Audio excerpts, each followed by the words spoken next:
जो ये हुआ है मेरे बच्चे के साथ, अगर उनके बच्चे के साथ होता तो आप होते, झंडे होते, बुलडोजर होता और मेरा घर। मेरे चाचा का छोटा कितने बजे लेके गए थे? चाचा मम्मी चाचा बोला और बड़ा आदमी नहीं है, कोई नहीं है। चाचा इनको बताओ, यहाँ पे गोली लगी है, यहाँ पे। इनको मत छोड़ो। भैया कितने बजे लेके गए थे भाई इनको? ये लोग घर आए थे उसके जी, जी। लेने के लिए। जी। बच्चे रोजा रखे हुए थे, अच्छा, उसको घर से लेके गए ये लोग। और कई कौन आया था भैया? उसके फ्रेंड थे, मैं नाम नहीं जानते। 4 लोग थे। 4 लोग थे, गाड़ी से गए लेके जी। उसको। तो उसके बाद में अभी मेरे पास लड़के ने रोजा रखा था, मैंने जी। मना किया उसको कि आप ना जाओ बेटा। कि नहीं पापा मेरा दोस्त है, नाराज हो जाएगा, कहेगा मैं छोड़ दिया इसको। तो आए नहीं, तो उसको लेके गए जिससे उसकी लड़ाई कभी हुई होगी। तो उसने जो है वो नहीं गया वो लड़का। मैंने उससे पूछा भी था बहुत पहले भी कि बेटा कोई बात तो नहीं कि पापा मेरी लड़ाई उससे कोई नहीं हुई थी, वो मेरे दोस्त की हुई थी, मुझे क्या पता था कि उसको मार देंगे। वो नहीं गया, वो पूरी प्लानिंग के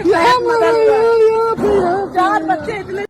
एक बाप का ये सवाल इस देश में इसलिए है क्योंकि वो जानता है कि इस देश में आज के इस वक्त में जो फैसले होते हैं, चाहे वो अदालती फैसले हो या फिर प्रशासनिक फैसले हो, वो कैसे धर्म के नाम पर बदल सकते हैं।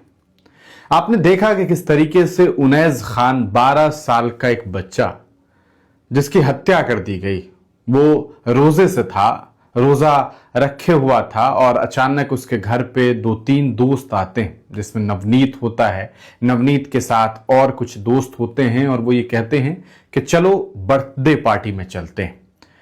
उनैस कहता है कि मैं रोजे से हूं, अभी नहीं जाऊंगा, शाम में चलेंगे। लेकिन इसके बावजूद नवनीत और उसके साथी जिद करते हैं कि नहीं अभी चलो, बर्थडे सेलिब्रेट करेंगे और फिर तुम शाम में यहां आ जाना, मैं तुम्हें छोड़ दूंगा। नवनीत के कहने पर उनैस निकलने लगता है। घर वाले पूछते हैं बेटा कोई मसला तो नहीं? उनैस कहता है कि नहीं, ये हम एक साथी आया हुआ है उसके साथ जा रहे हैं। उनैस निकलता है, लेकिन उसे क्या मालूम था कि वो अपने घर से आखिरी बार निकल रहा है और फिर वो कभी इस घर में लौट कर नहीं आएगा। उनैस निकलता है और जाता है, लेकिन कुछ ही लम्हों के बाद अचानक एक कॉल घर में आता है, व्हाट्सएप कॉल। जानकारी दी जाती है, फोन मां के नंबर पर आता है लेकिन उठाता उसका भाई है। उधर से यह जानकारी दी जाती है कि उनैस अस्पताल में एडमिट है और वो जिंदा है या मर गया, या करके पता कर लिया जाए। घर वाले जैसे ही ये बात सुनते हैं उनके होश उड़ जाते हैं। घर के लोग जल्दी जल्दी आनन फानन अस्पताल पहुंचते हैं। पहुंचने के बाद ये देखते हैं कि वहां उनके बच्चे को उनसे मिलने भी नहीं दिया जा रहा। सब कुछ शाम में होता है, लेकिन 9 बजे रात तक परिवार वालों से मिलने नहीं दिया जाता। अंत में जब परिवार के सदस्य उन्हें देखते हैं, उनैस को देखते हैं, 12 वर्षीय 13 वर्षीय उनैस को, तो उसके ठीक सर के इस फोरहेड के एकदम बीच में ये जो जगह है, यहां गोली मार दी जाती है। इतना परफेक्ट शॉट कि देखने के बाद आपको लगेगा कि किसी ने आपके सिर के पास बंदूक रखा और गोली चलाई। ये सब कुछ काफी चौंकाने वाला था। परिवार वालों ने आरोप लगाया कि मेरे बच्चे को गोली मारी गई। वहीं दूसरी तरफ नवनीत के परिवार वाले कह रहे हैं, और वहां जो खबरें प्रकाशित हुई वो यह, पुलिस ने भी शुरुआती वक्त में जो कहा वो यह कि ये सब कुछ मिस फायर की वजह से हुआ। बच्चे रील बना रहे थे और गोली सिर के ठीक बीच में आ लगी। सवाल यह है कि ये कौन से बच्चे हैं जो बंदूक से रील बनाते हैं? इन्हें कौन बंदूक दे देता है?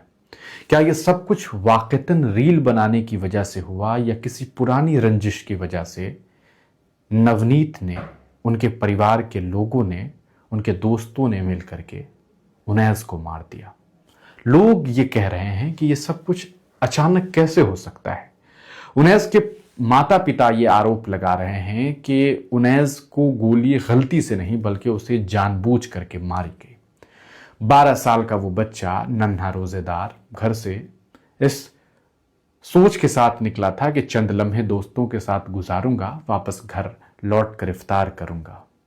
लेकिन उसे क्या मालूम था कि उसके इस तरह मार दिया जाएगा। या उसकी मौत इस तरह हो जाएगी। इस पूरे घटनाक्रम के बाद परिवार वाले सीधा सवाल पूछ रहे हैं प्रशासन से कि क्या मेरी जगह अगर नवनीत होता, मेरे बच्चे की जगह अगर नवनीत होता, तो क्या अब तक मेरे घर पर बुलडोजर नहीं चलता? क्या अब तक हमारे घर के लोगों को गिरफ्तार नहीं कर देते? क्या मुझे गिरफ्तार नहीं कर लेते?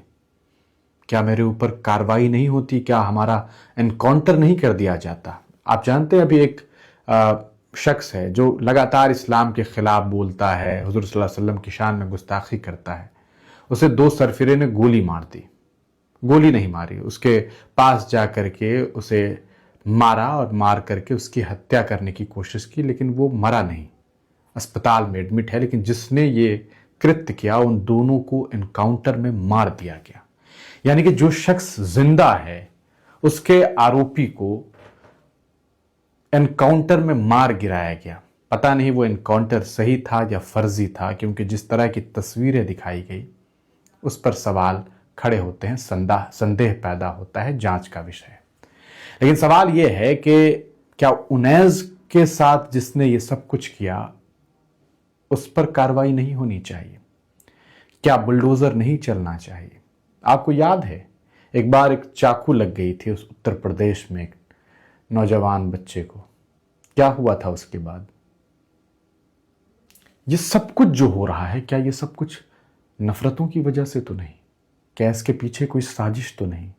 ये सवाल उठ रहा है और लोग सोशल मीडिया पर ये कह रहे हैं कि नफरतों के इस दौर में ये यकीन कर पाना कि ये सिर्फ एक रील बनाने की वजह से हुआ। लेकिन सवाल यह भी है कि रील बनाने के लिए बंदूक कहां से आया? क्या आपके घर के बच्चे जो रील बनाते हैं या हमारे घर के बच्चे अगर कोई रील बनाएंगे तो उनके हाथों में बंदूक होता है?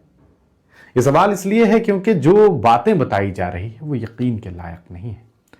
लोग सोशल मीडिया प्लेटफॉर्म पर लगातार सवाल पूछ रहे हैं और ये मांग कर रहे हैं कि उनैस को इंसाफ मिले। जिन लोगों ने भी ये कृत्य किया है उसे कड़ी से कड़ी सजा दी जाए।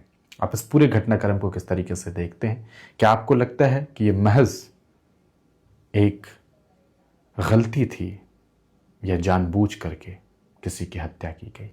12 साल का उनैस कभी नहीं सोचा होगा कि उसकी मौत इस तरह होगी। 12 साल की उम्र में तो कोई ये भी नहीं सोचता, बहुत सारे, कि उसकी मौत भी होगी।